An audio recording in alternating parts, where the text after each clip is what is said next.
Tenders. It's not a fan. Hey, everybody out there online. Thank you guys for tuning into The Divide. We are here in your ear having the conversations that you need to hear. This is The Divide with Marcus C. Williams. Hit that like button. Hit the share button. It don't cost you nothing. Drop an American flag in the comments. We are tuned in, and this is 106.3 FM, Rochester Free Radio, WRFZLP. Thank you guys for tuning in. We're here. We're about to talk about a whole bunch of different issues that are going on, both on the local, state, and on the federal level, and even internationally. But real quick, as you tune in, make sure you hit that share button. Make sure you hit the subscribe or follow button, because every interaction helps the algorithm a lot. So drop some comments if you want to be a part of the conversation on the show. Let's get into it. So we were just talking about how we have all of these elected officials that allegedly are supposed to serve the people. But then when you start to look at some of the stuff that they're pushing and the legislation that they're putting out there, you have to start to ask, who sponsored this legislation? Who put this forth to actually be part of what is pushed by the level of government that you're actually looking into? So here on City Council, where I live in Rochester, New York, these people are doing a whole bunch of crazy stuff that nobody really wants. And I'll start with a very small one, and I'll work up to the next phase of this nonsense, because they're really all together. It's called the Rochester Zero Vision, or Rochester Rock Vision Zero. It's a whole bunch of garbage, government overreach, limitation of freedom of mobility, and expansion of government surveillance. It's a really serious problem. Not only does it limit your freedoms and limit your liberties, but it promises you a false sense of temporary security, which it will not deliver, and which you can never actually navigate with the government. Because what? All of our presidents have warned us about this, essentially, and especially the first couple. You got George Washington warned us about government expansion. Thomas Jefferson, and Thomas Jefferson, and he was a little bit more of a federalist than I would like, but he warned us about that. We got other people like, hey, I see you out there. Thank you for commenting. I'll pop your comment up on the screen. We got other people like John Adams warning us about it. We got Benjamin Franklin. Even though Benjamin Franklin wasn't a president, he was one of the most influential people in the history of our nation still yet. And he warned us about it. No government expansion of surveillance and stuff like that, because when you trade essential liberties for the promise of temporary security, then you deserve neither the security nor your liberties. And that's where we're at, not just in Rochester where I live, but in our whole nation right now. We've got Trump in office right now, and we see what's going on with Palantir and the expansion of government, and you've got the growth of different government agencies expanding the level of federal policing, which I am no fan of. Why are we doing that? And as a conservative and as a Republican, more Republicans and conservatives need to stand up. They just passed FISA again, which has a couple different sections in that are very questionable, which we're not going to really get into today. But that happened, and Republicans are voting for it, right? You're voting for spying on American people, and then they'll say, oh, well, it's only spying on foreigners, and it's stopped terrorism and this and that. Show me. Show me it stopped terrorism. Where, who, when? When did it stop? You know what I'm saying? And then they were like, oh, well, that's private. It's classified. Why? Why? Because you're out here telling me that you're going to spy on the American people. You're going to tell me that this stuff is okay. And you're going to tell me that I should let you do whatever you want, even though you're the government. And I know that you don't have our own best interests at heart. That's a serious issue. And I don't know what's going on with Republicans in the Senate and in Congress that are just going for this stuff, because it's not right. And as a Republican, you're supposed to stand on business. Oh, well, the safety and don't sell me any of those lies. Don't sell me any of those lies. You want to talk to me about safety? Talk to me about the Second Amendment and how these people are encroaching on our Second Amendment rights. The federal government, the Department of Justice? not the Department of Justice, the ATF. I think it was in coupling with the Department of Justice. They just released like 34 new rules. Some things they're getting rid of, and some of them they're adding more. Like they're adding a new, I believe it is 3-year federal database for firearms purchases or something like that. You know, once that goes through, that there's never going to be anything to stop it. That they're just going to collect all the data on all of the people that are registering firearms, which you shouldn't have to register your firearms to begin with. But that's a whole nother important conversation that we can't even have, because you've got these people out here talking about, oh, nobody should have a gun. Da, da, da, da, da, da, da, da. What do you mean? What do you mean? There's a serious issue right now with people giving up their liberties and their freedoms and their rights for a false sense of security. Bad guys always arm themselves. They got all these illegal guns that are not, that shouldn't be illegal, right? Because you have the right to bear arms, and that's any type of arms, especially an implement of war, a tool of war, or that could be attributed to war. That's exactly what the Second Amendment is for. We are the militia, right? And people forget that because of the cultivation of the replacement of language that we have right now. And they'll say, oh, well, a militia is this, a militia. No, we are the militia. Every individual is the militia. And a well-regulated militia means that we are supposed to be armed, not that it's monitored by the government. That is something that's very serious that we need to talk about. We have to have these conversations, because if nobody's going to have these conversations, who's going to encourage people to stand up, right? Many people out there think that they're the only one that sees what's going on, think that they are not able to fight back or not able to push back or not able to do anything, but we are. We have strength. We can have actual change happen if we stand up in numbers. And a lot of it has to go with voting. Like, I know people say that all the time. Oh, well, it's voting that makes a difference. Da, da, da, da, da. It is. It is voting that makes a difference. But we've also got to have good candidates.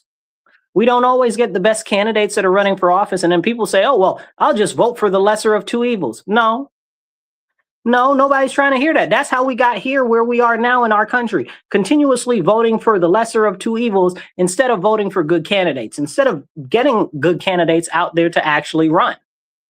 You know, where I am right now, there's some contention with some of the people that are running in my state, because as conservatives and Republicans, we are pro-life, but a lot of them are not. They're pro-baby murder. So you have to ask yourself, well, if these are the candidates that are running on a Republican line and they're pro-baby murder and you don't want that, how come you're not running? How come you're not running? How come you haven't found candidates to run that do believe in that? How come you haven't galvanized the people that believe what you believe to actually start to get this issue addressed? It's not happening. So what do you expect to happen?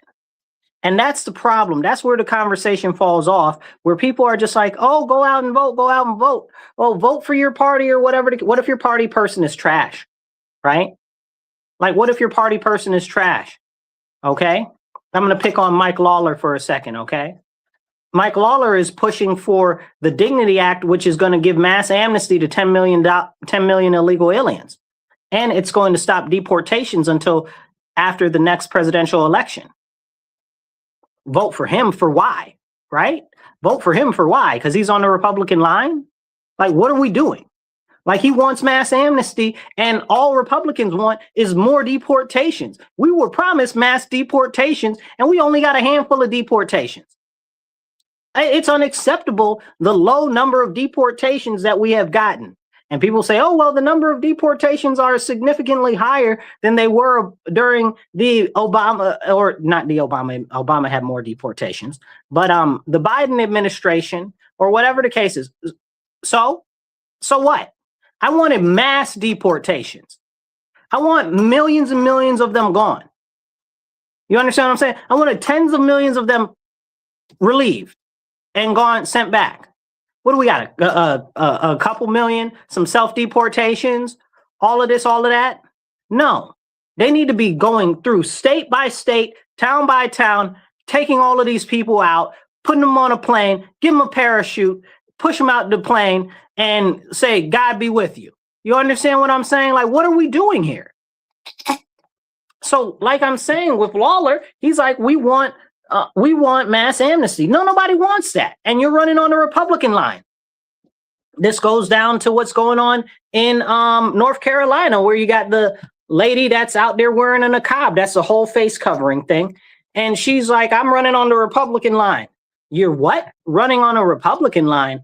Looking like you're in the middle of Islamic caliphate? Like, what are we doing here?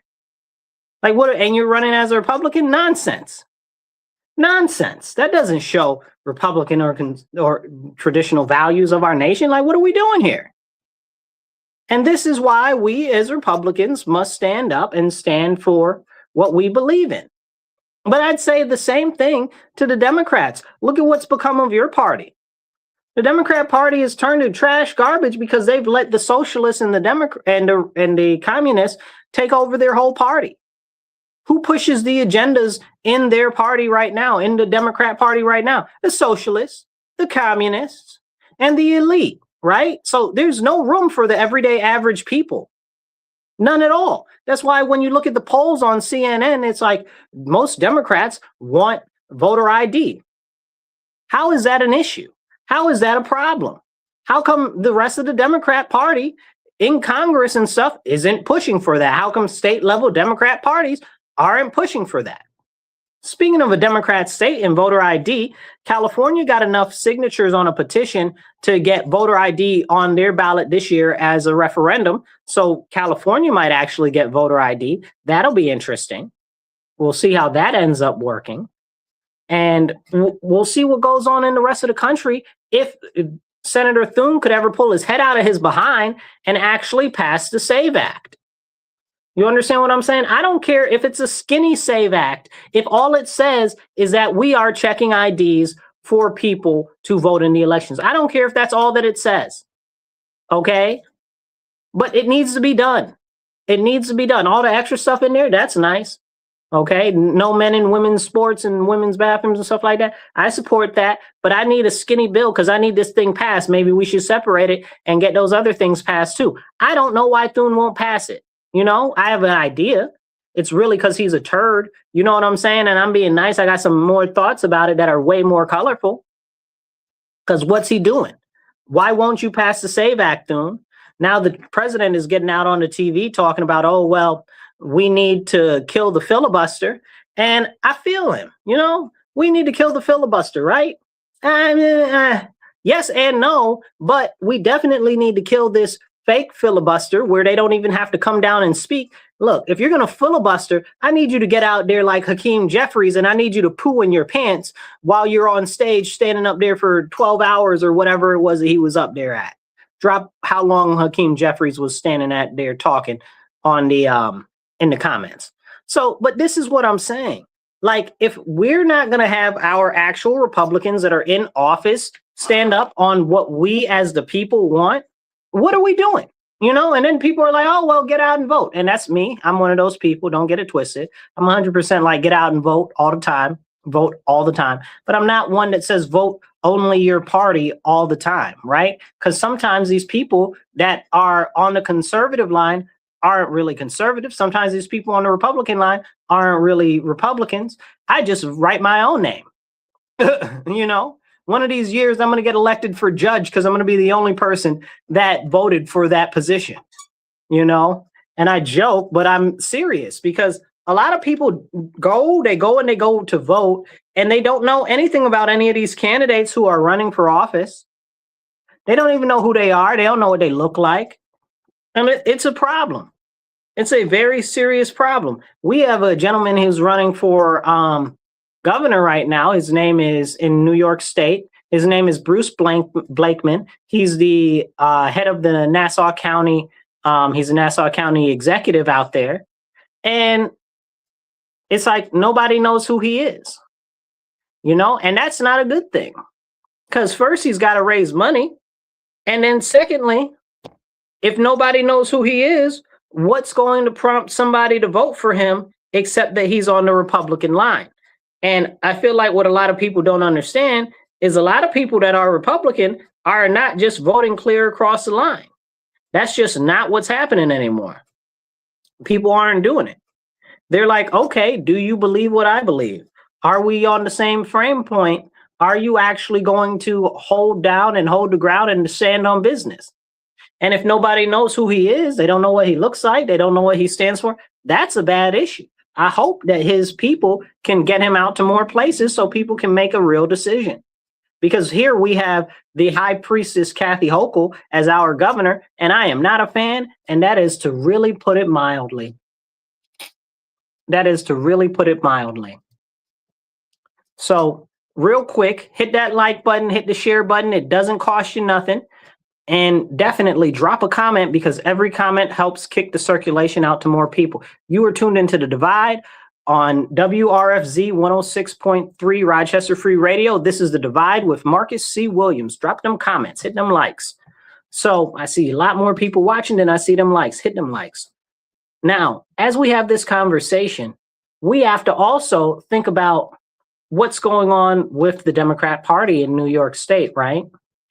We've got Governor Kathy as is their highest person on their highest level. And sometimes the governor will say stuff, and she's like, recently for the CLCPA, the climate action nonsense that they got going on, ridiculous prioritization of the money, of the budget. It's terrible. It's just bad. I know a lot of people like the solar panels and all of that, and I'm not going to harsh or mellow on solar panels today, but I am going to say that the way that that plan is structured, they call it all these green things, it's trash. It's garbage, and we need to be asking where the money is going and where is the money that's allegedly been spent. So if you care about the environment, if you're one of those super ultra greenies that love solar panels and stuff like that, you need to start asking the state, where is the money gone? What's happened? How come all of these solar projects that they promise us are not done yet? How come all of the cost runs seem to be more administrative than they are for actual stuff? Now, I'm not the biggest person on farm line solar panels. I don't like that. There should be no solar panels on farmland at all. None at all. Okay. That's a big important thing to me. I believe very firmly the only place where solar makes sense is on the top of your roof. That's it. And in a lot of cases, wind would make more sense on the top of somebody's roof. But that's a whole nother conversation on how solar and wind don't scale very good, especially in the Northeast where we live, because it's cloudy and it just doesn't generate the amount of money and electricity back that we need. So that's an important conversation to have. But like I said, Kathy Hochul was standing up against the CLCP. Is it CLCPA? I believe is how you adjust those letters. I always mix them together. But she stood up. She said, hey, maybe we should slow down and not force everything to be completely electric by 2030. Maybe we should push it out to 2050. Or 2035, whatever it was. It's like, maybe we should push it to 2050. My state representative, who you guys have heard me talk about before, Jeremy Cooney, who we don't agree on a lot of things. He was like, well, maybe we should. And he's like, really will go for any Democrat cause that's out there pretty much. He'll figure out some way to dance around it. So that's what he supports. And there's some stuff there, but we won't talk about it. But so that's who he is as a person. But even he's like, well, maybe we should wait just a little bit. And you know what the Democrats in the House, and which is the legislature here in New York State for the Assembly, and the ones in the Senate told him and told Governor Kathy, they told both of them to go kick rocks. Now, these are Democrats. These aren't Republicans. So the Democrats are telling their highest person, kick rocks. And they're telling one of their senators, kick rocks. And this senator supports everything, lives across the street from Planned Parenthood. Make it make sense. You know what I'm saying? Like hardcore. He's hardcore. So you mean to tell me that you're going to tell him that, no, that's not something that we're going to do and just take a poo on him completely? That should show you about who's really navigating the Democrat Party. And it's not just happening here in New York State. It's happening all across the country, and people need to wake up. Hit that like button, drop some American flags in the comment. Every comment helps a lot. And if you're listening to on the radio, please tell your friends, family, and even your enemies Mondays, 2:30 to 4 p.m. Tune into The Divide with Marcus C. Williams here on WRFZ 106.3 LP, Rochester Free Radio. Drink water, stay hydrated. Hold tight, y'all.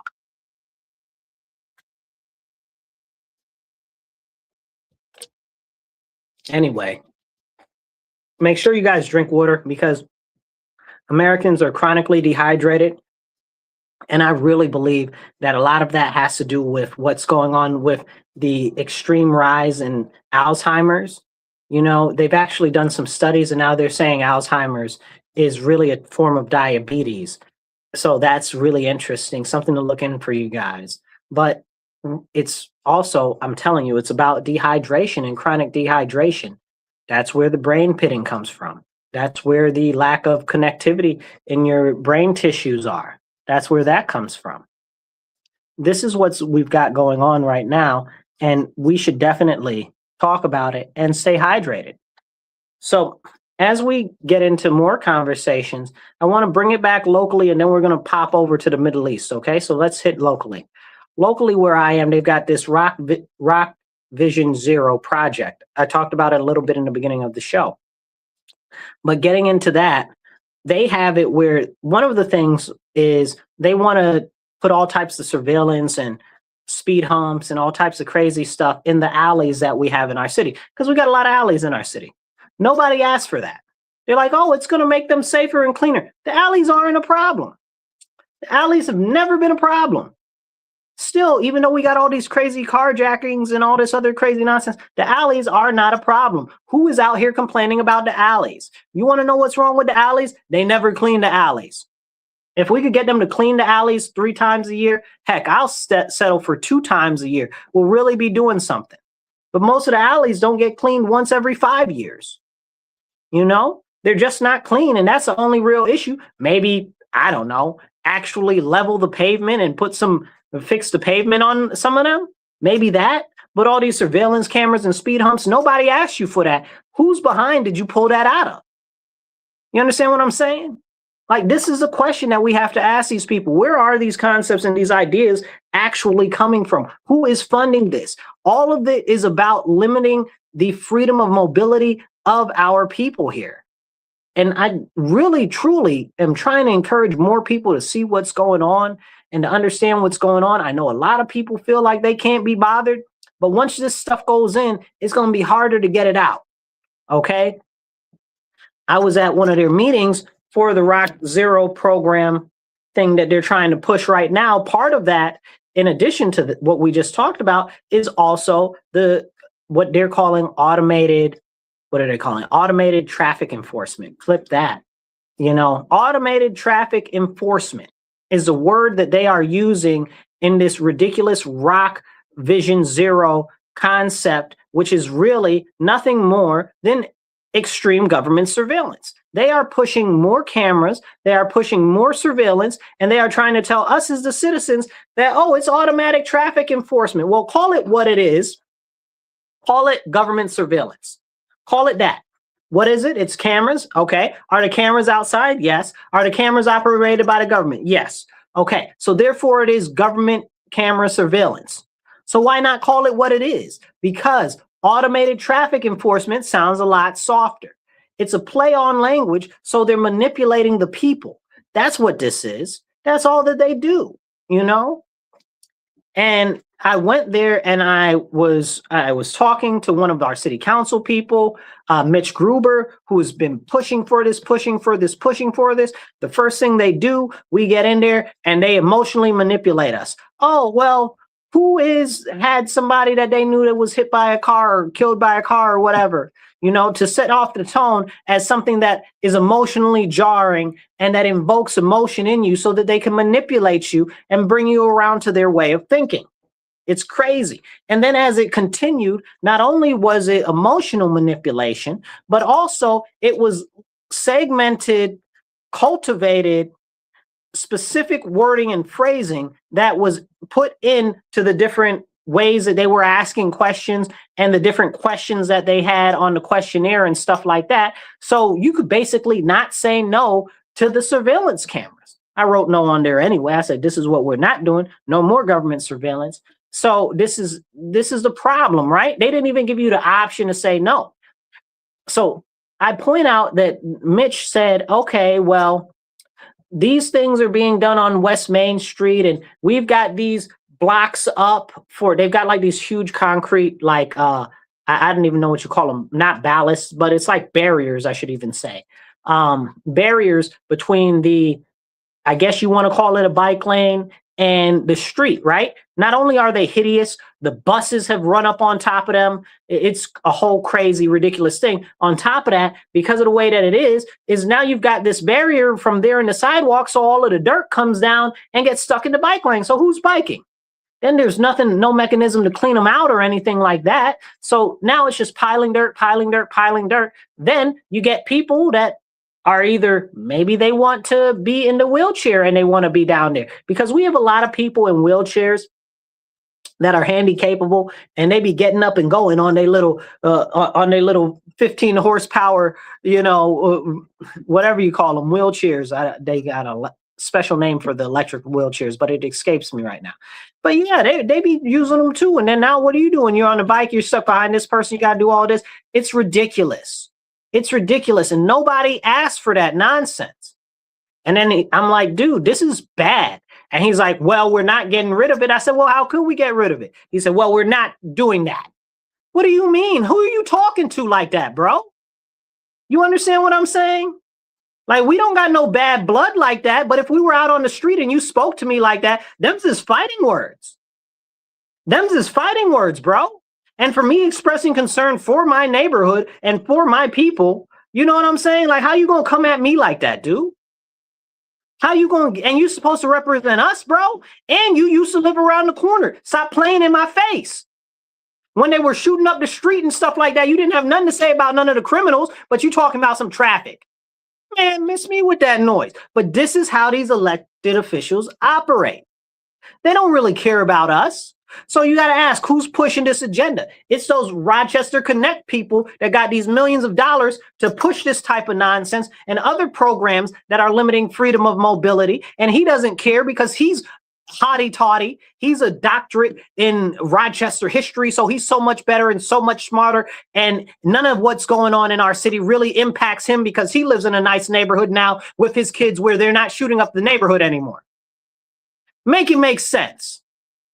Drop a comment, hit the like button, hit the share button. It don't cost you nothing. Be part of the conversation. I love y'all. Drop American flag. You are tuned into The Divide with Marcus C. Williams. We are here in your ear having the conversations you need to hear. So as I'm engaging him on this situation, I'm being very nice about the situation and stuff like that, but I'm not moving off of that square. You know what I'm saying? Like, this is wrong. And now you're trying to tell us that you want to put all of these automated cameras in. What are you doing? Then somebody asked them about the statistics that they were using, because they gave us some fuzzy statistics. Oh, we have more accidents in Rochester than they do in Buffalo or Syracuse. Well, Buffalo and Syracuse are less densely populated than Rochester. You understand what I'm saying? The streets are completely designed differently. You know what I'm saying? Like, what part of Syracuse? What part of Buffalo? Because Buffalo goes all the way to Canada. Buffalo is Buffalo, Niagara Falls, all the rest of that. What part of Buffalo? What are you considering actually? You understand what I'm saying? Like, so people had all of these questions. That wasn't my question, but that was somebody else's question. And it's a good question. And they're just batting them off, knocking them down. No, your question's not important. We're doing this. We're doing whatever we want, whatever we feel like. I asked them, I said, okay. I said, you guys are having these conversations to see if we want this. And very clearly, a large portion of our people that are here don't want this, except for the people that are here that you've peppered the room with, that are your sycophants, that are the same people from the Reconnect Rochester people who push this nonsense to begin with. Make it make sense. So that they can skew the data to say, oh, well, we came out to the community and the people that came from the community wanted it. No, we don't. We don't want that. Because it's more massive surveillance. And once the surveillance comes in, people, it's not going away. It's not going away. And we need to understand that. Stop giving the government your liberties and your freedoms, because the government doesn't care about you. And it's repugnant how many Republicans are like, oh yeah, put up the cameras or whatever the case. Put up the cameras for what? Did you forget that in our state and in our city, we don't lock up criminals? You understand? Like, we don't lock up criminals. If you're not here, you don't understand how bad it is. Okay? We have people rob a bank. Okay? A couple of people, different times, rob a bank. They get out the same day. Same day, within a couple of hours. Oh, why? Because some of them are under 18, but they rob the bank and they get out the same day. Armed robbery. You understand what I'm saying? Assaulting victims and stuff like that. And they're getting out the same day. This is what we're doing. Okay? Then they got the people that are stealing all the vehicles and stuff like that. They're not locking them up. They catch them, they get out, not even before the paperwork is done. Like, this isn't hyperbole or joking. They let the guy out of jail that beat up his girlfriend half to death. He got out of jail. He beat his girlfriend to death. Came home and killed her. Okay? Same day he was released. Same day they booked him. He got out. He went and killed the lady. Come on now. And this is all happening right here where I live. So you're telling me they want to put up more cameras? Cameras for what? Clearly, they don't care about criminals. Clearly, if they cared, they'd be putting criminals in jail. Are they putting criminals in jail? No, because why do they care, right? So the criminals running around wild. So clearly, all of the cameras, we got about 200 cameras in our city right now. Truth be told, we got these things, they're called blue light cameras that allegedly the police use or whatever the case is, which they don't never catch nobody with half the time. I'm not being harsh on the police. I'm just saying we need to get rid of those cameras too, because it's ridiculous. Okay, people be out there dealing the drugs on the corner of the street and they ain't picking nobody up. Nobody's going to jail. Nothing's happening. And you want to tell me you want to put more cameras out there? Ridiculous. Ridiculous. Makes me want to spit. Man, I'll tell you what. Not only is it very frustrating that they push this stuff and they try to tell us it's okay, it's like they're trying to manipulate us and condescend and baby us at the same time. Oh, we know better than you because we're so much smarter and you're so much dumb and you must be lorded over. Man, please. Then you get all these people outside that are all no kings, and in the city, our mayor is a king. He does a whole bunch of things through this gun violence, gun violence executive order that he's got that's been going on for like 3 years now. Don't even get me started on that. Okay, closing off whole portions of the town, talking about, oh, you got to show your ID to get into a public neighborhood. Full of sugar. Okay, that's a violation. You understand what I'm saying? But it's okay because the same people that are like no kings supported all of the people during COVID, telling them that if you didn't get a shot, you should go to jail. They should burn you at the stake. They should make it so that you can't go to a grocery store or anything like that. If you guys lived in a state where they didn't shut down, you don't know what I'm talking about. But here it was terrible. It was terrible. You know, it was really, really bad. But this is what's going on here. And now they want more surveillance. More surveillance for who? Who is it benefiting? Not us, not we the people. These are the problems that we have. And what's going on is really, really, really an issue. Anyway, take a second, drop a comment, drop an American flag in the comments. Okay, drop a thumbs up, whatever. Be part of the conversation. If you drop a comment, I'll try to pop it up on the screen as we go. And hit the like button and the share button. You are listening to The Divide with Marcus C. Williams. We are here in your ear on WRFZ 106.3 LP, Rochester Free Radio. Now, as we have these important conversations, we've got other issues going on nationally and internationally, like with the president currently in the Strait of Hormuz with Iran. And apparently, first, we weren't making a deal with Iran over the last couple of days. Now we're making a deal with Iran. I guess they're doing a meeting today with Iran, which is crazy to me because just the other day, Trump was like, we're not going over there. We're going to do it over the telephone. They keep having us come out here and they're not serious. We're not doing it. So I guess he went back on that or whatever the case is. And now we're over there with them trying to negotiate. I guess they said Islamabad. I believe that's Pakistan. I'm not even 100% sure if it is Islamabad that they're in, but it doesn't matter. But allegedly, we're negotiating with them now. So what Trump has also said is that the military is now going to do a freedom of navigation move. where what they do is they push a destroyer or a battle cruiser or something like that.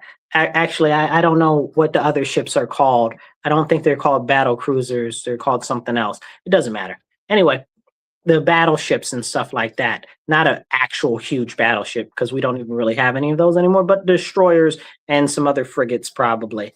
Anyway, they're going to use those for freedom of navigation operations in the Strait of Hormuz. And if Iran wants some smoke, they can catch these hands, is apparently what's going on over there. So the president said, listen, we're going to help these ships get through there. And if Iran feels froggish, then leap, and we're going to blast you into nothingness. So that's what's going on over there. Apparently, we've already destroyed 6 of their 7. It's now 7 of their little speedboat things that they've got over there harassing ships and trying to take over ships and stuff like that. We've already taken out 7 of them. And there's a whole bunch of other crazy stuff going on too, because apparently there's a ship over there that's got its engine room on fire. That's a South Korean flagged vessel. I don't have much more information on that yet. They haven't released any more yet. We're not sure if it's just like an engine failure or something, or if it was the Iranians that did it.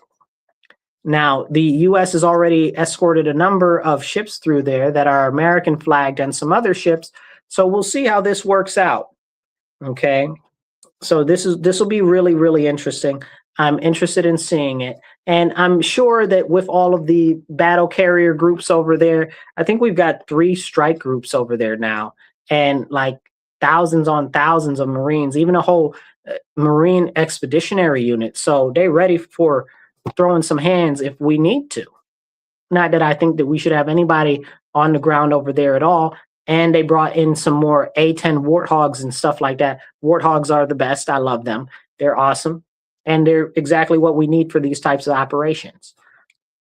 So they're small, light craft that can really, they've got some serious guns on them, and they really can, they can do some damage. They can do some damage. They're traditionally for anti-tank warfare and stuff like that, but any type of ground combat, they're doing real good.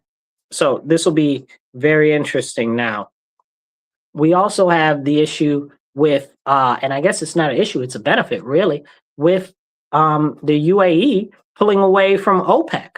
Now, if you're not familiar with OPEC, OPEC is like the oil cartel. So when you think of collusion and you think of monopolies, it's like that group has the majority of the, I guess you would say, the majority of the oil production control in the world.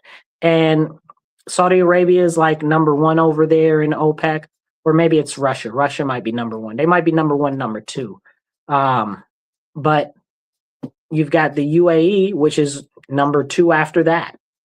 So that's a real big deal with them pulling out of there. So now they'll be able to produce what they want, and they won't be tied to whatever OPEC is doing. OPEC said that they're going to increase capacity this month for a little bit.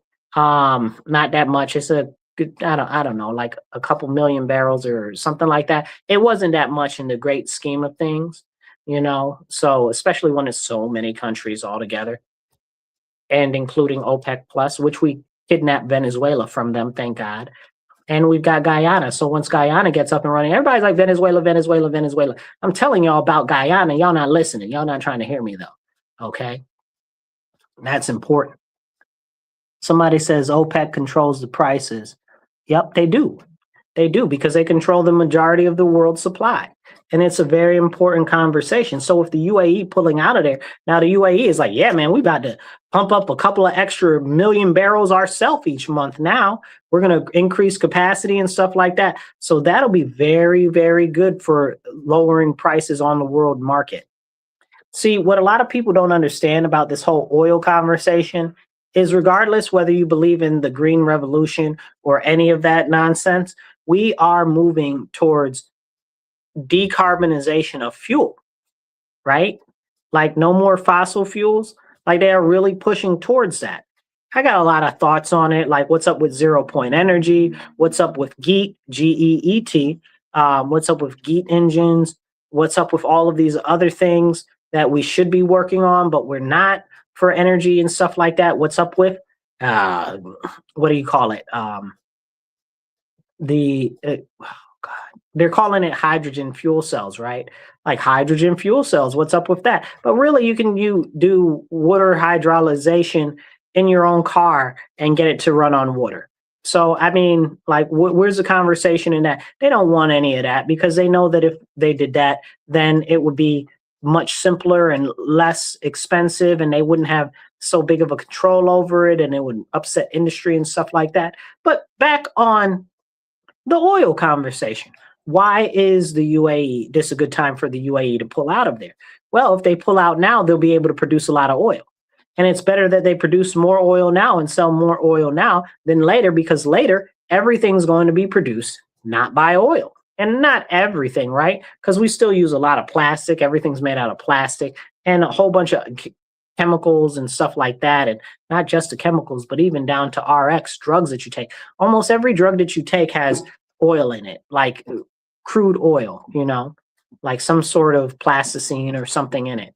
And which is a whole nother conversation. You can chalk that up to Rockefeller and his nonsense.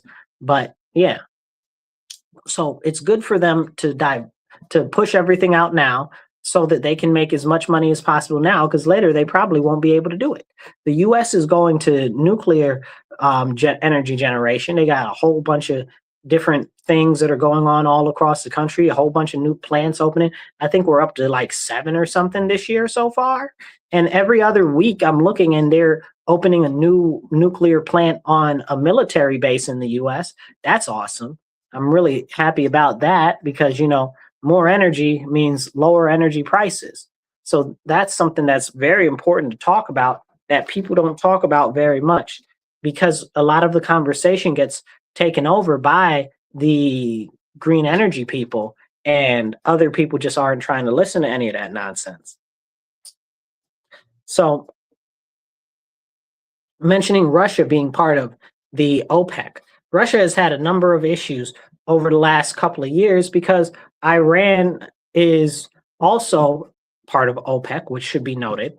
And Iran is one of their allies. I'm using the term loosely here. I'm using air quotes if you can't see me on the radio. But they're one of their allies, allegedly. So they've been trading military tech back and forth. But Russia's been in a little bit of trouble. Because why? Well, Ukraine keeps blowing up all of their oil refineries and their oil pipelines and their natural gas pipelines. And those things aren't easy to rebuild. They cost billions of dollars. And if they're blown up by a little drone, like you spend a couple $100,000, if that, on a drone, you just created $20 billion worth of damage. Okay. Not to mention, if we were to talk about the Nord Stream pipeline, which they blew up, which isn't even a couple billion. I mean, we're talking about they lost probably daggone near $1 trillion at this point, at least, if not 500 billion or more. Okay. Probably closer to $1 trillion at this point, honestly.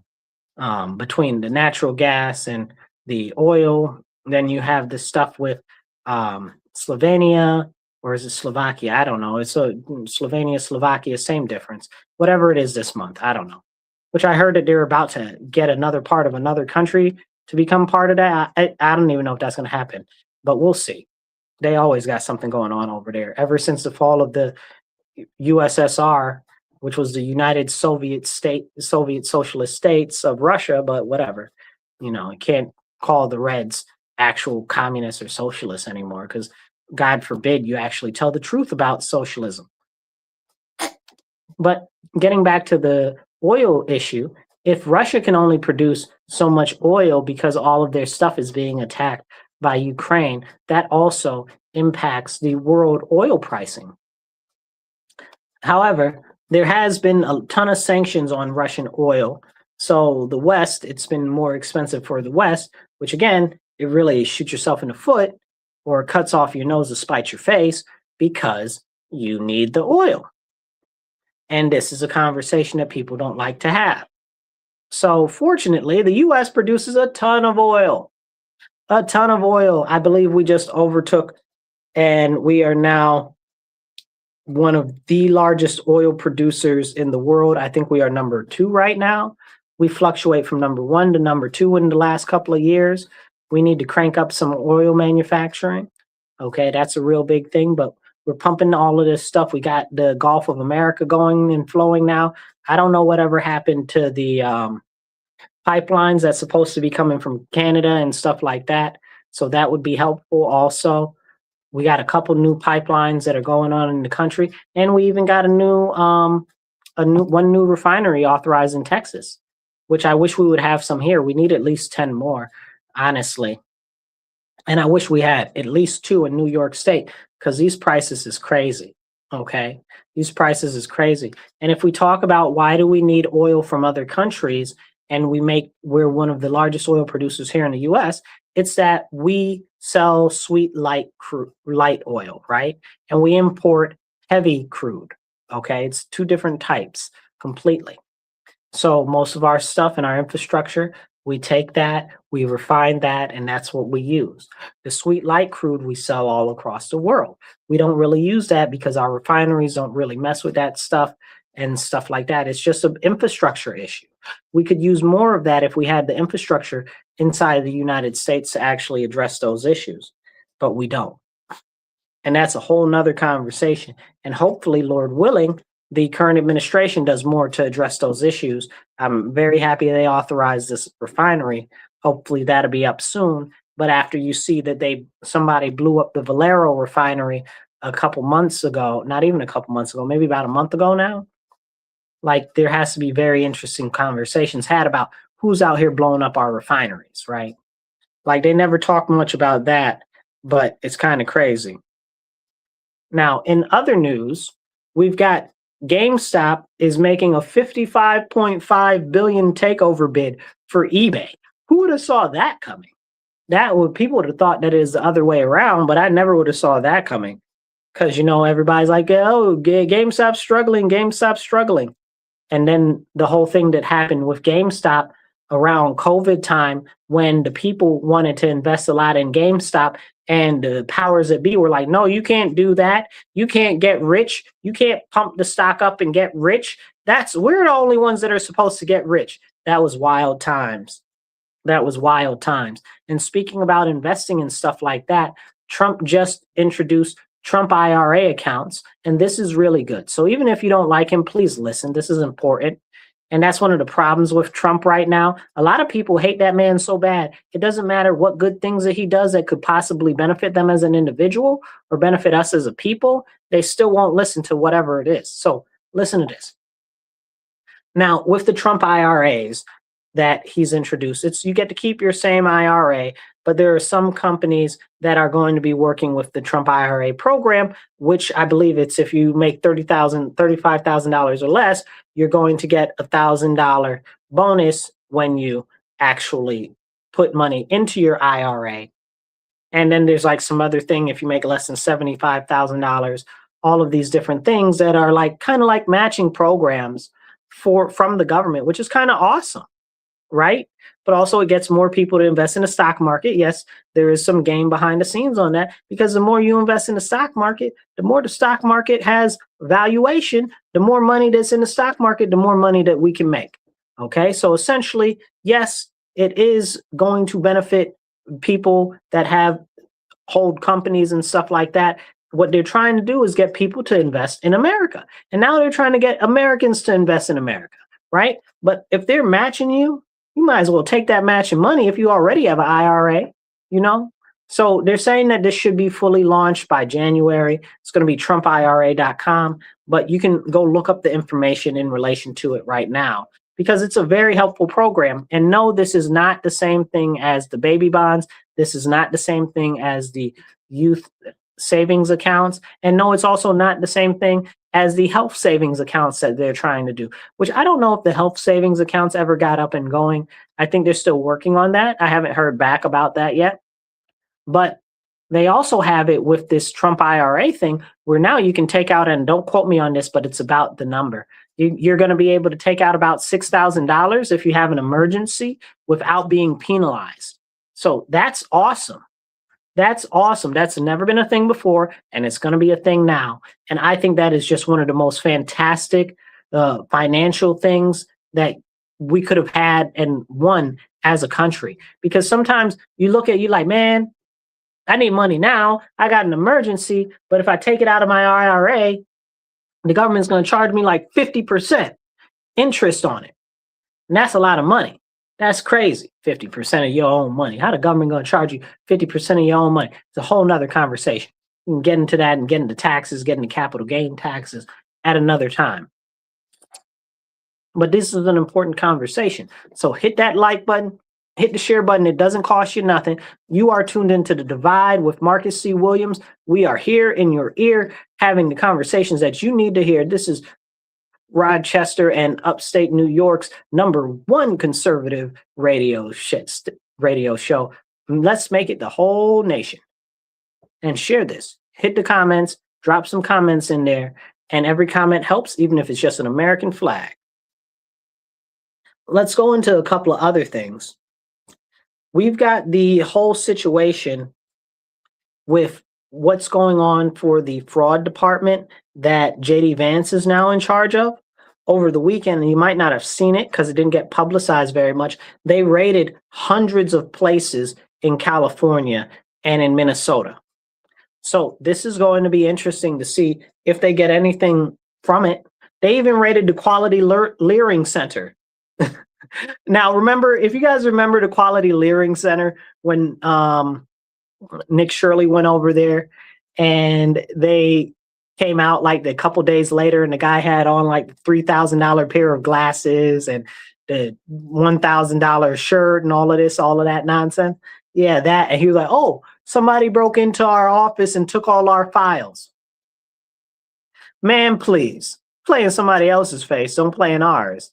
Right. So I don't know what's going to happen with the government going in there now, because who knows how many files have been preserved or anything like that right now. So that's going to be a big deal. And I don't know if they're going to recover any of the money, but maybe the government can put into some protocols, some way to make sure that this doesn't happen again, or that the states have to make sure that they're cleaning up their reporting when they're taking federal money for it. I'm not sure. We'll see. You know, these people don't like any type of real oversight. So we'll end up seeing what's happening and we'll go forward. I mean, I'd like to see what ends up happening with all the hospices too. That's going to be an interesting thing. Or all of the adult centers that they have in New York City. That would be a big thing. You know, honestly, they could probably come to my city and they'd find a whole bunch of healthcare fraud, transportation fraud, all of that stuff. I'm talking probably in the hundreds of millions of dollars. But we can't talk about that because they don't want to talk about that here. You bring that up, nobody wants to talk about it. I really like them to do a fraud investigation into the Rochester City School District by the United States federal government. But, you know, I'm going to wish in one hand and poop in the other and see which one fills up first. We already know, you know, but it would be nice. And I'm going to keep encouraging something to be done and to be addressed for it, because what we see going on right now with all of the tens of millions of dollars missing from the school budget every year, it's kind of crazy. Right now, I believe they're saying they're $53 or $56 million short, which is crazy because they have the highest budget in the nation, second highest budget. It's like $1.4 billion after everything. And it's kind of interesting because nobody knows where the money goes. And on paper, if you, after all the calculations and you break it out, they're spending about $37,000 to $45,000 per student each year. And we've got the second lowest performing school district in the whole country. What's going on? Where's that money going? What's being done? And is anybody having those conversations? No, absolutely not. And as we get into conversations about things that end up struggling because of getting or not getting government money, we can talk about Spirit Airlines. So Spirit Airlines went bankrupt over the weekend, they didn't even go bankrupt, right? They just ceased functioning. They've been in bankruptcy since, I believe, January, but they just ceased functioning over the weekend, leaving people stranded, leaving people stuck, leaving people with upcoming tickets that they can't even get their money back for, all types of craziness. So earlier, we'll go back to Biden administration. Under the Biden administration, Spirit Airlines tried to sell to JetBlue. Biden blocked it because he's a dickhead. Okay. Now, with that happening, they've been struggling, right? And you know they're a budget airline. They try to keep the prices low, whatever, whatever. And we want low air prices, right? Because low air prices encourage freedom of mobility. You can get, you can go, you know? So that's important. But now we end up with a situation where now there are less planes in the air. Excuse me, drink water, stay hydrated. Less planes in the air, where there are less different routes that are available. And it's something that continues to cause havoc. Now, I guess other agencies like Southwest and or what is it, American and United, I guess they're going to give some people some compensation or lower their costs. I'm using air quotes, lower their costs for these people that need to rebook flights and stuff like that. Apparently, it's going on only till May 6th, I think, is the longest one, and I believe that's American Airlines. And now I want to talk about these planes because nobody's talking about the planes. I talked about limitation of freedom of mobility earlier when I was talking about the Rock Vision Zero initiative here in the city and how they're putting up all of these medians and they're putting up all of these barricades and they're doing all these roundabouts and all this stuff. But what's been going on with the airline industry since right before COVID has been intentional. And I've tried to put this out there to more and more people. Since then, I've got a ton of videos. I've talked about this previously, but this is so important. The airlines have purposefully been under attack for years. Why? Because they give people freedom of mobility and it's fast. You can just get up and go. I can go to the airport right now. I'll be in New York City in an hour. You understand what I'm saying? I can go to the airport right now. I can get a ticket. I can be in DC in 3 hours. I can go to Georgia. I could be in Georgia in 4 hours. You understand what I'm saying? Maybe I think Georgia probably be 6. We probably don't. I don't think we have a direct flight to Atlanta anymore. But anyway, you know what I'm saying? And this is what's happening. They're purposefully hobbling the airline industry. Remember during COVID when they fired all of those pilots and all of the stewardesses for not taking those shots? And then they were crying about, oh, we don't have enough pilots. There's a pilot shortage. There's a pilot shortage. Yeah, because your ridiculous selves fired all of the pilots and fired all the stewardesses during COVID because they didn't take those shots. Then they had the issue of where they couldn't have the people, and this is crazy, right? Because they fired the people that didn't take the shots. Then they found out that the shots were causing blood clots in pilots and stuff like that. And because of the altitude and pressure difference and all types of stuff, I'm a good science person, but I didn't know the full mechanics of that. But that apparently made it even worse. And I guess the pressure and stuff makes sense, right? Like if you already have extra pressure in your blood vessels and veins and stuff like that, if now the pressure is pressurized, or if you get more or less, or if it changes fast, that can cause more issues because then the thing can just go through your veins faster and go flu, flu, flu all the way around until it gets stuck. Or if it gets tighter, then now it's constricted and that thing is blocking and there's more blockage. So it just makes sense, right? They had a couple of what do you call them, pilots that had brain aneurysms in the plane because of those shots. But how quickly we forget all of that actually happened and that this is real deal because people don't want to talk about this because it's too much like right. And like I said, they fired all of these people. They couldn't get them to come back. And then what happened? They had to cut flights. They had to cut flights, the tickets went up, all of that. All of that happened. Don't forget, people, this is what happened. It actually happened. And now they have less flights and they have higher ticket fares. And now you got to pay $9 million to check your bag. You check a bag, it's $56 to check a bag. Geez, I might as well send the bag in the freaking mail. You know what I'm saying? Like, it's crazy. Like, it's real bad. So this is part of the issue that nobody really wants to talk about. That's why now they're like, oh, well, you can only have this much luggage or whatever the case. You used to be able to have 2 carry-ons and a piece of luggage, and you didn't get charged none of that. See, but then that gets us into talking about the TSA and how they shouldn't really exist. And then it gets us talking about how you used to just be able to go in the airport and go on a plane. But, that's before longer than everybody can remember, you know. So this is the problem and where we are right now. Watch what's going on with the planes. We've had a number of mergers and a number of defaults in the airline transportation industry over the last couple of years, including charter courses and stuff like that. But a lot of people don't talk about this, so people don't understand. And I'm trying to warn you ahead of time. A lot of this is part of a much bigger plan, okay, to limit your freedom of mobility as they push to 15-minute cities, which are really open air prisons. If you're not familiar with 15-minute cities, essentially what it is it's a government control zone where you can't leave or you can't get in unless you have authorization from the government to get in there. They already do this in places like China. Now they've got it in certain towns in England where you can't even leave the town. If you leave the town for more than 100 days, they're charging you. If you come into the town more than 20 times a year, they're charging you. Like, what is going on? We need to pay attention to what's going on in England, because this is the real plan that they're implementing right there in front of our face.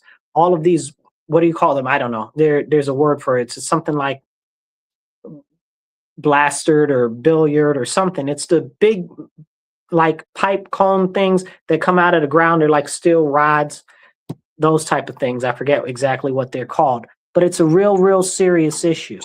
And we need to have a conversation about that, because as we see what's going on over there, if nobody's having the conversation about what happened with ULUTs. ULUTs is ultra low emission zones, where they stop people from going into parts of England in London, okay, because they're the nicer, ritzier neighborhoods, right? They said, oh, well, it's more congested there, so they can't go there without paying a fee. So, but all the wealthy people could do whatever they want because they got the money, right? So it's just a tax on those that are in the working class and the poor, right? So it's an aerial denial option. That's what they're pushing. And these are the things that aren't being talked about. And now we see that ULUTs has come over here, ultra low emission zones. What do they call it over here in New York State? They call it congestion pricing. Congestion, ultra low emissions, same difference, right? They just figured out a way to repackage it and rename it. And this is what I'm telling you. You got to be very careful when these people call certain things ambiguous terms or something that sounds good. They're probably trying to fleece you, okay, or coerce you into something to give up your liberties and freedoms. And this is real and this is serious. And we really need to have these important conversations. So here's what I want you to do. Real quick, if you're listening and you're on the radio, please support the show. You can go to rochesterfreeradio.com, okay, or you can do it on Patreon, Rochester Free Radio.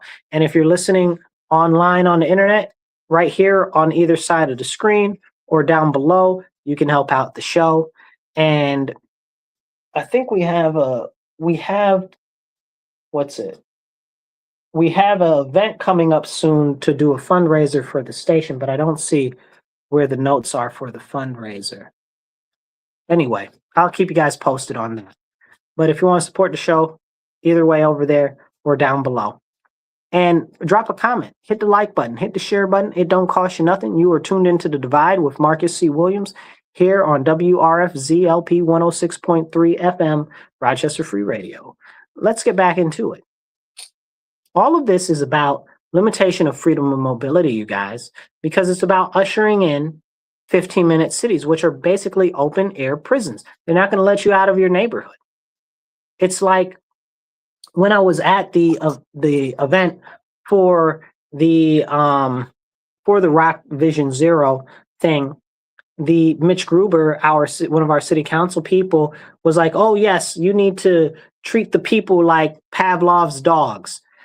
If you guys don't know about Pavlov's dogs, like, that was the most insulting thing that he could have said. And like I said, there was a lot of emotional and psychological manipulation and even, I guess you would say, coercion using language in that meeting. And when he mentioned Pavlov, people need to be trained like Pavlov's dogs, I was like, like that. What was it? What movie was that? I can't remember. I can't remember that movie with Leonardo DiCaprio where he's like, "Woof, woof," and then points at the screen. That's what I was like, because I'm like, this guy is right here telling you that he's using psychological manipulation on you. Okay. And he's trying to get you to be like, oh, yeah, it's okay. And he came out his mouth and was like, yeah, people need to be trained like Pavlov's dogs. If you don't know about Pavlov's dogs, go look it up. Essentially, I'm going to keep it short, but go look it up. Okay. It's an experiment. Essentially, they rang a bell. They gave a dog a snack. They rang a bell. They gave a dog a snack. They rang a bell. They did not give a dog a snack, but because they had been giving the dog a snack, the dog was salivating anyway. So this is what he's talking about. He's talking about programming people. I'm not with it, not even a little bit. Okay. That's bad. That's bad juju. You can see what he's up to. Okay. And then on top of that, it's really like with this whole project where they're pushing the 15-minute cities. It's like the other scientific experiment, which was Universe, I want to say it was Universe 37 or something like that. I'm going to tell you right now. I'm pretty sure that's what it was. It's a Universe 25, okay? So Universe 25 is an experiment that was done by John B. Calhoun from 1968 to 1973. And in that experiment, what happened is he made this rat utopia, right? So he made this area where the rats had all the food that they wanted. They didn't have to go after any food or do anything or whatever. All the water that they wanted, everything was provided for them, right? So what happened with Universe 25? Well, in that area, in that program, what happened is the mices, the rats, they bred and they were happy and they didn't have nothing to do. So they was banging and they was having babies and they was banging and they was having babies and they had all the food. And then come a couple of generations in, they started doing all types of crazy stuff. Like some of the rats wouldn't even move or do anything at all anymore. And some of the rats resorted to cannibalism. Now, why would you resort to cannibalism if you've got all the food and water that you need? That's kind of a crazy thing to do. So, and at the end of the experiment, there were like no rats left because they all died off. Now, explain how all the rats died off, even though they were in one little area and had all the food and all the water that they wanted. Well, this is exactly what they're doing with these 15-minute cities. Okay, it's an open air prison. There are two factors to this. It's more than just the giving them everything that they want. It's also the restricting their freedom of movement and preventing them from being able to get out, right? People need out, like what do they say? Go touch grass. People need to touch grass. People need out of their area, out of their neighborhood, out of their city. People, what do they say? They yearn for the mines, like people yearn for their freedom, like that's the whole crazy thing.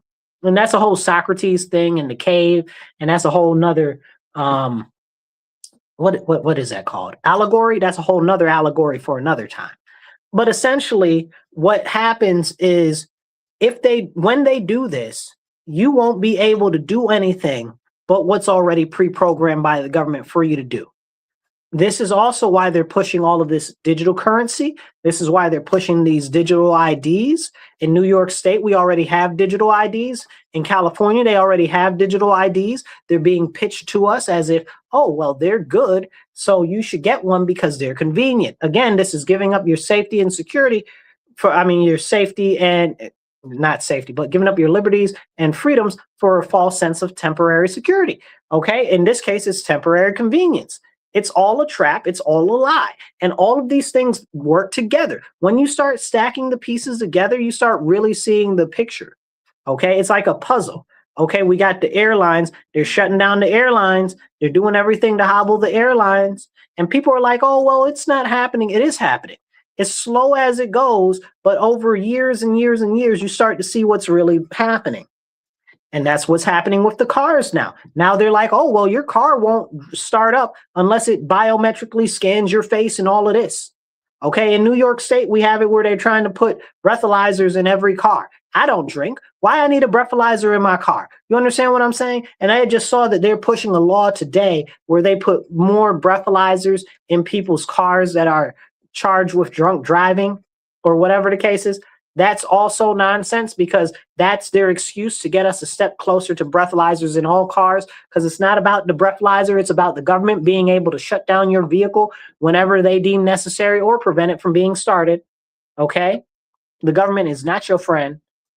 The government is not your friend. It does not have your best interests at heart. You got to wake up. So you stack that together with them limiting airlines, with them putting up all of these cameras and all of this surveillance, with them putting up all of these so-called license plate readers, with them putting up all of these ways to track you and your purchases. Okay, the FedNow app, go look that up. FedNow app. Essentially, basically what it is, when you go to make a payment with any type of a card or whatever, it goes to the Federal Reserve first, and then it goes to whoever you're trying to give the money to. It's wild. And this is where we are right now. But you stack that, plus all of the cars that won't go unless the government says it's okay, plus destroying the airline industry, plus all of the surveillance cameras, plus the digital currency. Okay, come on, you guys. I hope that the picture is starting to get clearer for you. It's all the information is out there. It's easily accessible. None of this is what I'm talking about is hidden. It's all a conspiracy, of course, because it's more than three people getting together and making a plan. So that's the definition of a conspiracy. And you have to ask yourself, why is a conspiracy a criminal charge? Make it make sense, right? Like if conspiracies aren't real, why is it a criminal charge? It's a criminal conspiracy is illegal on the federal level, and it's illegal on the state level. So why is it that these type of things, somebody needs to be charged for these things? These are serious issues that they're forcing on our society, but they'll never get charged because it's hard for other people to say, oh, well, yeah, these things are all connected towards a greater issue that they're trying to push, when clearly they are. It's all about government control. At the end of the day, the government wants one thing, and that's more control over you as an individual. It doesn't matter who's in office. It doesn't matter if it's Trump. It doesn't matter if it's Kamala. It doesn't matter if it's Bernie. I mean, I guess it matters if it's Bernie because he's an open socialist, and socialists want nothing more but government control. But you understand what I'm saying. Like the government in and of itself is a massive behemoth, and whoever is at the head of it, okay, can only really do so much. It's the rest of the body that's really controlling everything else.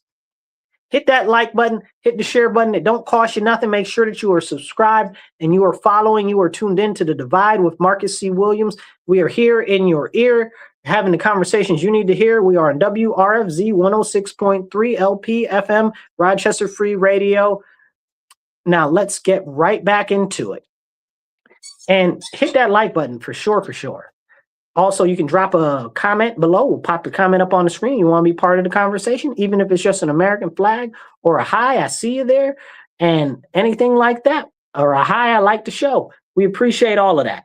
Now, as we have more of these conversations about the path that we're going down, we also have to look at the issues with government surveillance. The continued expansion of government surveillance is happening, and it's happening at a rapid pace. You look at people like the Palantir people incorporating all of their software and spyware into the government agencies and stuff like that, like it's okay. And we're being told, oh, well, it's going to stop criminals and it's going to do that. I'm more concerned about the surveillance implications, and I'm more concerned about the PayPal mafia because they're all up and through all of this. Speaking of the PayPal mafia and them controlling things, look at Peter Thiel, okay? Oracle, okay? Check him out.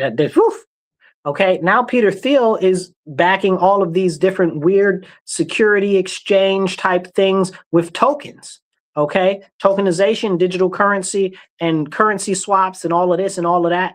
You got to pay attention. And the government just authorized basically currency swaps to be okay with crypto now. And you can have different special banking platforms and stuff with it. It's a lot. Like it would take me a whole hour even just to get into that even a little bit. But go look up what Peter Thiel and his companies have going on with that. So he's got one company, sorry, the name is slipping my mind, but he's got one company that he's invested in that is doing a lot of that right now. And they just got like some new authorization from the SEC, Security Exchange Commission. It's wild what's going on. But this is the push for the digitalization and tokenization of everything. And I try to tell people, look into what's happening with the tokenization of all the assets.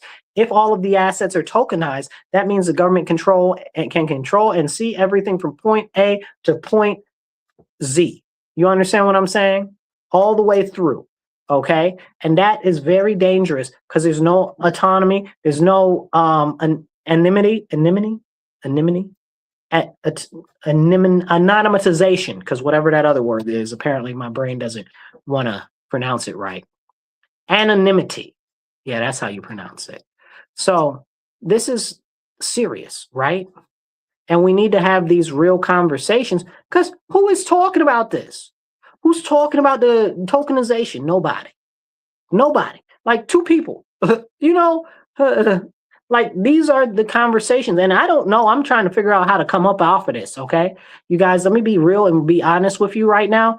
Pay close attention to what this administration is doing, because when Trump gets on the TV and he says that we are the most transparent administration ever, honestly, he's not lying. Okay, he's not lying. And I know somebody's gonna be like, oh, he is a liar. That's not true, whatever. It's true. And every time before he makes some sort of a big move that's going to make a lot of money or make the stocks change or something like that, he always telegraphs that move where people that have money can invest in it or whatever. You can invest in that stuff too. Now, I don't like a lot of what's going on here. Okay. Doesn't mean that you shouldn't be able to make the come up off of it, because a lot of it's coming anyway and nobody's going to stop it. But the problem is that it's not going to be stopped because not enough people are going to fight back against it. And if more of us stand up and push back against what's happening and recognize how serious an issue a lot of this stuff is, especially the tokenization as far as control goes, then we can really make a difference. But,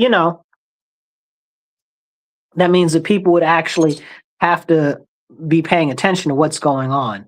Somebody says, tokenization is usually a buzzword prior to a poop coin or a meme coin. It's not. It's not. It's definitely not.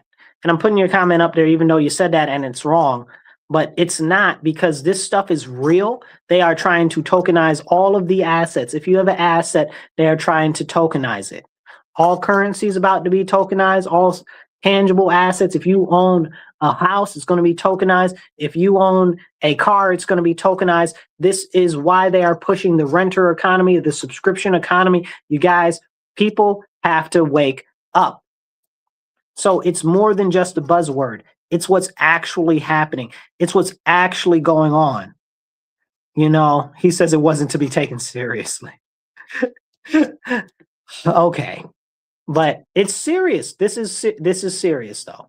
It really is. And we need to actually understand how tokenization works, because I've been warning people since the whole push for blockchain and Bitcoin came out and stuff like that. And what does he say? Trump's involvement with crypto has been wild, though. Liberty Financial, for example. Yes, Trump's. I'm trying to tell you, like his stuff with the crypto stuff, like he's telegraphing what's going on. He gets on the TV. I watch him to figure out what's going to happen with some stocks that's going to pop either now or in the next couple of years, because the man gets on the TV and he tells you all the business. He tells you all the business. It's like, this is happening. This is where we're going. This is what we're about to do. So you can either come along or you can get left to the wayside. And I'm like, wow, that's raw. But I bet you people don't even see or hear exactly what he's saying. And they don't.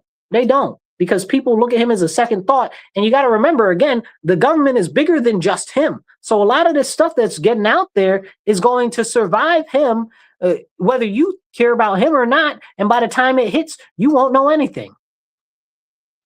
Ross, it says he freed Ross Erblich, I forget how to say his name, and he called him a crypto god. That's the guy that had the Silk Road, right? Ross, I believe that's the guy that had Silk Road, this online site where they were selling all these drugs and all types of stuff. But essentially, it was an open black market, okay? And I mean, it was an open black market, right? So all types of wild stuff was going on over there. But yeah, so he did free him. And he freed a couple of other people too, whose names are escaping me, involved with crypto right now. And he's been pardoning a ton of different people that you really need to pay attention to some of these pardons, because they're like, these people are up to things that are intelligent and that are shaping the future of not just where we are now, but of our whole nation. And people need to understand that that's what's happening. Somebody said England is coming out with the 15-minute cities. Yep, you're right, Lorraine. I just talked about that a little while earlier. Thank you. Please hit the share button and share this out. So yeah, so this is what's coming. Like the government right now is telegraphing everything is doing. Now, I want to talk about this before we take off. Elon Musk and SpaceX just landed a Raptor, not a Raptor, but one of the heavy rockets on one of their platforms in the middle of the ocean. So that's wild. Like, that's wild. So that hasn't happened before. So these aren't the little Raptor rockets. These are the ones for the giant spaceship, okay, that they're doing. And that's wild. So this is going to change the future of not just transportation and goods transportation, but the future of human transportation and intermediary commerce. Like, this is going to be a huge thing. If they are able to figure out how to get the heavy rockets to land and be able to be reused over and over again, they just need a couple more sites to launch pad from and make a couple more rockets. Oh, and it's about to get real wild in the next couple of years. It's going to be like the future of cowboy in industry out there in the next couple of years as things go, especially if they push this nuclear energy stuff like what's going, you know, and that's very serious. Somebody said, why can't I hear you on YouTube? I'm not sure if you're watching on YouTube though, right, brother? I see you on YouTube commenting. You must be able to hear. So I'm not sure, Lorraine. It might just be your stuff. But I'll post it again later. So yeah, he freed Ross, and the libertarians did want him to do that. And he kept his promises. Trump has kept a lot of promises, and people don't like to talk about that. But on the radio, stay tuned if you're online. If you're on the radio, you listen to us. Thank you for tuning into The Divide. With Marcus C. Williams, you guys have a blessed one. And remember, stand up, speak up, and don't shut up. Catch you guys later. Be blessed and be well.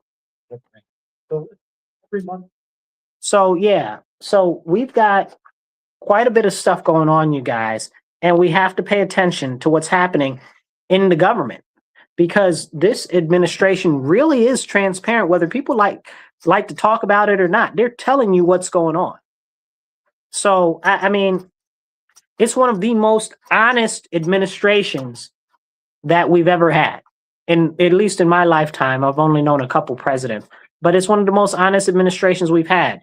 Now, you can be honest and still be full of poo. Don't get it twisted. But they've been very honest. And I don't like everything that they do, but they've been quite upfront with a lot of things. And if we don't pay attention to what we need to as the people of this nation, as the citizens, as we the people, we're not doing what we're supposed to be doing. Because again, I don't care who is the president or who is in power. It is the behemoth of government which will roll over on all of us. It does not matter whether it's a Democrat or a Republican or a Libertarian or none of that in there.